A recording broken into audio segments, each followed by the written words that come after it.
चाय वाले लड़के का सुनहरा सपना। छोटे से कस्बे के रेलवे स्टेशन पर 12 साल का राहुल सुबह सुबह चाय बेचने के लिए आता था। उसके सिर पर एक बड़ी केतली, हाथ में कुछ कप और चेहरे पर मुस्कान हमेशा बनी रहती थी।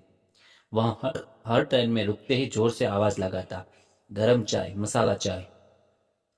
उसकी आवाज में ऐसा जोश होता था कि लोग उसकी तरफ खींच जाते। राहुल का यहाँ सफर आसान नहीं था। उसके पिता का देहांत एक सड़क दुर्घटना में हो गया था। घर में माँ और छोटी बहन का खर्च चलाने के लिए राहुल ने स्कूल छोड़ दिया और स्टेशन पर चाय बेचने का काम शुरू कर दिया।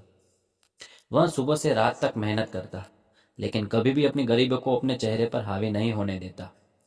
राहुल का सपना था कि उसकी बहन पढ़ाई में कभी पीछे न रहे। वह रोज उसे स्कूल छोड़कर आता और फिर स्टेशन पर काम में लग जाता। राहुल खुद पढ़ाई में बहुत अच्छा था, लेकिन अपनी बहन की पढ़ते देखकर उसे अपनी अधूरी पढ़ाई की कमी महसूस होती थी। एक दिन स्टेशन पर एक व्यक्ति आया जो एक बड़े शहर से था। उसने राहुल की चाय पी और उसकी बातचीत की शैली और समझदारी से प्रभावित हुआ। उसने राहुल से पूछा, बेटा तुम क्यों नहीं जाते स्कूल?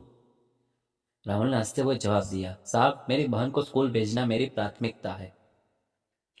जब वह पढ़ लिख जाएगी तो मेरा सपना पूरा हो जाएगा। उस व्यक्ति का दिल राहुल की कहानी सुनकर पिघल गया। उसने राहुल को मदद का प्रस्ताव दिया और कहा, मैं तुम्हारी पढ़ाई का खर्चा उठाना चाहता हूँ। तुम मेहनती हो और पढ़ाई में जरूर अच्छा करोगे। राहुल ने पहले मना किया, लेकिन फिर उस व्यक्ति ने समझाने पर मान गया। उस दिन से राहुल ने चाय बेचने के साथ साथ अपनी पढ़ाई भी शुरू कर दी।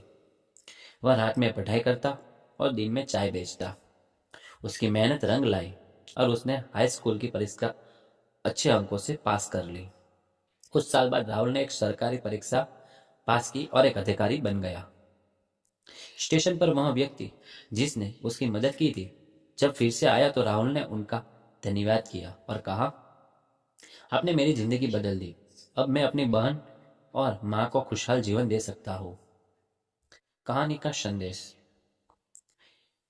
कड़ी मेहनत, इच्छा शक्ति और सही समय पर मिली मदद किसी की भी जिंदगी बदल सकती है। सपने भले ही कठिनाइयों से घिरे हो, लेकिन अगर उन्हें सच्चे मन से पूरा करने की कोशिश की जाए तो वे जरूर पूरे होते हैं।